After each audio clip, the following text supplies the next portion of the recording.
Fala, meus cubistas! No vídeo de hoje eu vou falar um pouco sobre campeonato.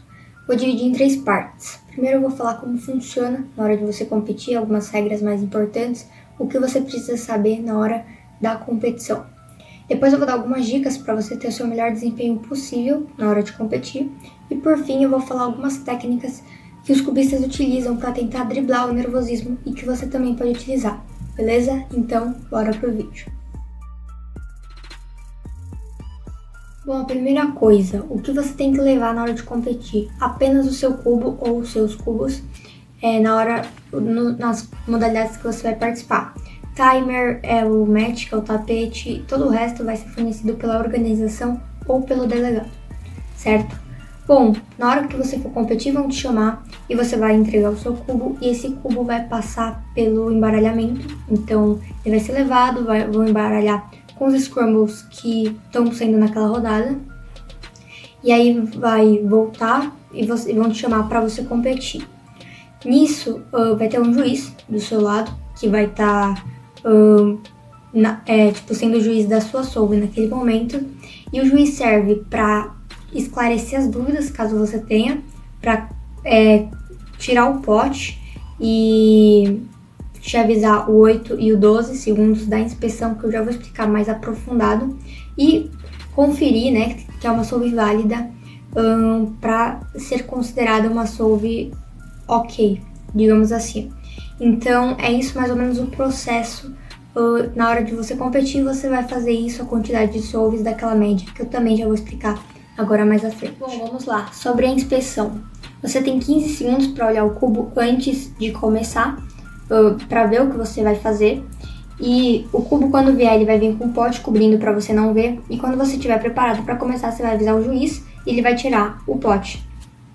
A partir desse momento, ele vai começar a cronometrar os 15 segundos, que é o tempo que você vai ver o que você quiser, e para começar a solve. E caso você chegue a 8 e 12 segundos, ele vai te avisar. Então, sei lá, tá olhando, deu 8 segundos, ele vai te avisar. Caso chegue em 12, ele também vai te avisar. Obviamente, você não precisa chegar nesse tempo, pode usar o quanto você quiser desses 15 segundos. Então, antes dos 15, coloca o cubo e começa. Para ficar mais claro ainda, eu vou dar exemplos de como as médias se aplicam para as diferentes modalidades da WCA. Começando pela média de 5, que conta para os cubos do 2x2 ao 5x5, 3x3 com uma das mãos, Clock, Square, Megaminx, Pyraminx e Cube. Para essas modalidades, você vai resolver o cubo 5 vezes, sendo que o seu melhor e o seu pior tempo vão ser descartados para o cálculo da média. Então, os 3 tempos que sobrarem, você vai somar e, após isso, o resultado você vai dividir por 3, resultando na sua média daquela rodada.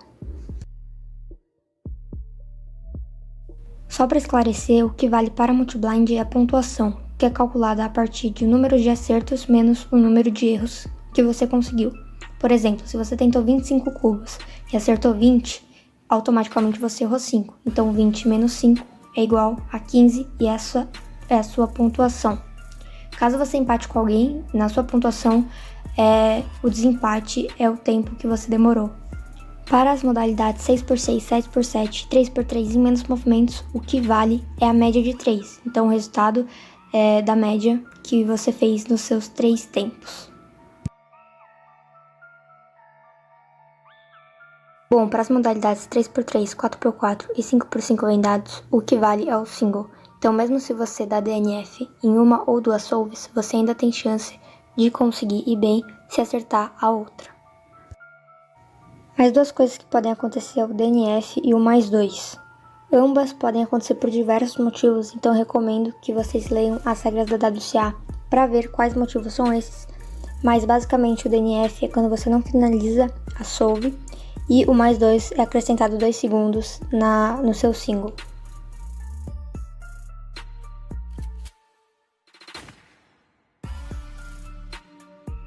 Vamos às dicas.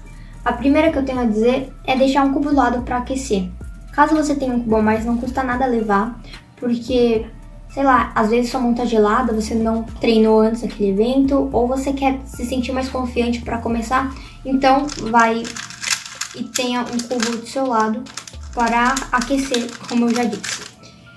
Não é obrigatório, longe disso, não é porque você tem vai ir melhor ou se você não tem vai ir pior, mas é uma dica, como eu disse, uma sugestão. Se você quiser, vários cubistas, vários mesmos usam isso e eu acho que só tem pontos positivos. Então, se quiser levar, não custa nada. A segunda coisa que é meio óbvia, mas eu vou tentar falar mais especificamente, é você tá 100% concentrado. O que eu quero dizer? É óbvio que você vai estar muito focado quando você for resolver, mas você não pode estar com nada na sua cabeça em relação ao campeonato. Por exemplo, vai começar. Tem gente que nunca usou esse timer que é Stack Match. E aí tem gente que tem dúvida de como que funciona, ou tem gente que tem dúvida em alguma regra que ainda não entendeu. Pergunta pro juiz. Quando você for resolver, você tem que estar muito claro na sua cabeça como funciona. Então, timer, as regras, acho uma boa posição para você não ficar preocupado com isso. Não tô falando para você ficar meia hora vendo qual a sua melhor posição, mas não tem nada na solve na hora que você estiver fazendo que pode estar te preocupando de alguma forma. Então, qualquer dúvida, pergunta pro juiz sobre o timer, sobre regra, sobre qualquer coisa. Ache uma boa posição para você competir e não tenha pressa, certo? O juiz não vai tirar o pote enquanto você não dá um ok para ele. Então, se você tá muito nervoso, quer esperar, quer, sei lá, esperar a pessoa do seu lado resolver, que ela tá fazendo muito rápido, ou sei lá, por algum motivo, espera, ninguém vai te apressar, vai lá no seu tempo, e isso às vezes deixa a pessoa menos nervosa. Então, tudo que for te ajudar, você faz ali na hora de resolver. Vou dar mais algumas dicas, só que dessa vez essas dicas são para o campeonato, mas você não vai fazer no campeonato, você vai fazer em casa. Treinar da forma mais parecida possível. Muita gente tem stack match e não treina. Primeira coisa, se você tem, utiliza, porque ele vai te dar uma precisão maior e além disso você já vai saber usar, não vai ter problema quanto a isso na hora de competir. Caso você não tenha stack match, o que eu recomendo você fazer é sempre começar com as duas mãos no teclado, onde você for começar na mesa, ou no celular, e sempre quando você for parar, você nunca para com o cubo na mão, sempre para jogando, joga o cubo e bate. Isso vai te dar uma precisão maior de como é no campeonato, certo? Essa é a primeira coisa. Segunda coisa, usar inspeção. Se você conseguir a oportunidade de usar inspeção, utiliza. Porque muita gente tem esse problema na hora de competir, que faz, mais tempo, nunca prestou atenção quanto tempo demora. Então é bem importante você usar inspeção para você até se organizar melhor na hora que você está inspecionando, certo? A próxima coisa não sei porque tem gente que faz isso. Moto. Calma. Tá. Tem gente que faz isso, não sei realmente porquê, não faz muito sentido, mas tem bastante gente que faz. Que quando dá um DNF ou 1+2 em casa, tá treinando normal, dá um DNF, por exemplo, a pessoa não marca como DNF. Recomendo que você faça isso, porque no campeonato você não vai ter colher de chá, digamos assim. Então, se for DNF, vai ser. Então, eu recomendo você fazer isso em casa já, até pra já ir se acostumando. E você vê se, né, às vezes você faz uma média, você vê que você tem muito DNF e você vai se alertando pra não errar tanto isso nas próximas vezes, beleza?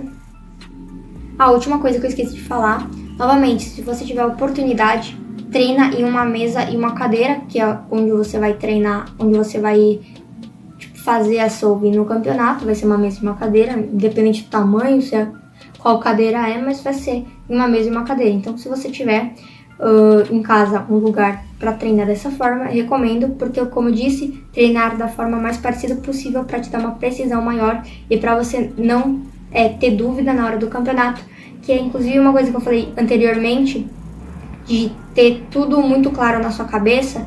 Você treinando da forma mais parecida possível em casa faz com que na hora de você resolver você esteja menos preocupado com como funciona o timer, como funciona inspeção, se você tá numa boa posição e assim vai, beleza? Terceiro ponto, que eu vou abordar nesse vídeo é o nervosismo, como você pode tentar driblar ele na hora de competir. Bom, vou começar falando de ouvir música. Muita gente faz isso mesmo. E tem muita gente que ouve música para tentar se concentrar ali e não prestar tanta atenção no que está acontecendo fora, né? Nas pessoas que estão competindo, nas pessoas que estão vendo. E é uma coisa que bastante gente faz, então para algumas pessoas é muito bom. Só lembrando que você não pode ouvir música na hora de resolver. Então, antes de você tirar o pote, tira o fone, né, se você estiver ouvindo. Mas tenta ouvir música, ver se você gosta, se adapta. Às vezes você ouve uma música que você gosta, te dá um ânimo pra resolver, digamos assim. Então, pode ser uma coisa boa, beleza? Esse é o primeiro ponto. A segunda coisa, isso é mais específico pra final, tá? Não necessariamente só pra final, mas pra final as pessoas utilizam mais. Inclusive na final do Campeonato Brasileiro de 2019, com o Yuri e o Vincenzo, os dois estão fazendo isso, que é não olhar para o tempo do outro. Então, na final, digamos assim, todos têm mais chances de ganhar, então mais próximos. Então, eles não querem olhar, muitas vezes, para não se sentir pressionado a fazer aquele tempo. Então, se você tiver esse problema, tranquilo, só não olhar, ninguém vai ficar te falando, né? É só não olhar e você não se sente pressionado a fazer aquele tempo. Bastante gente utiliza e é bem interessante, uma técnica bem interessante, certo? Próxima coisa, eu falei já de levar um cubo para aquecer. Tem vários cubistas que gostam de resolver antes, para aquecer e para ficar mais confiante. Isso é bem legal, às vezes eu faço em casa mesmo. Eu faço uma solve boa e eu já vou direto no mesmo ritmo para tentar fazer uma solve boa também na próxima. Então é bem interessante, tem gente, enquanto tá esperando o cubo, ou mesmo depois que chega, embaralha o cubo, resolve o cubo que tá do lado que ele levou também. Isso é bem interessante também. E por final, isso também mais pra final, final de campeonato, mas não só, que é esperar o seu adversário fazer a solve. Na final, normalmente tá mais silêncio, as pessoas que estão assistindo estão prestando mais atenção, tá todo mundo focado ali. Então, quando uma pessoa tá resolvendo, o foco tá 100% nela.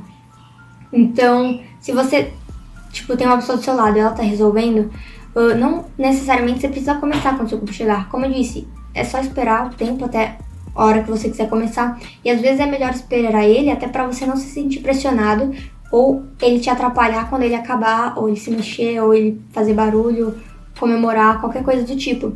Então, se você quiser esperar o seu adversário, não tem problema algum, e muita gente faz isso, em final de campeonato principalmente, mas não só, como eu disse, você pode esperar o tempo que você quiser, beleza? Bom, então foi isso, eu espero que vocês tenham curtido. Agora cada vez mais está tendo mais iniciantes, e agora, como teve muitos campeonatos online, algumas regras não se aplicam, né, por ser um campeonato online. Então eu resolvi trazer esse vídeo com o objetivo de ajudar o máximo de pessoas possíveis, tanto os iniciantes, né, com as regras, como funciona, até as pessoas mais avançadas que às vezes têm muito problema com nervosismo, e as dicas gerais para todo mundo. Então eu espero que eu tenha ajudado vocês. Então foi isso, valeu e até o próximo.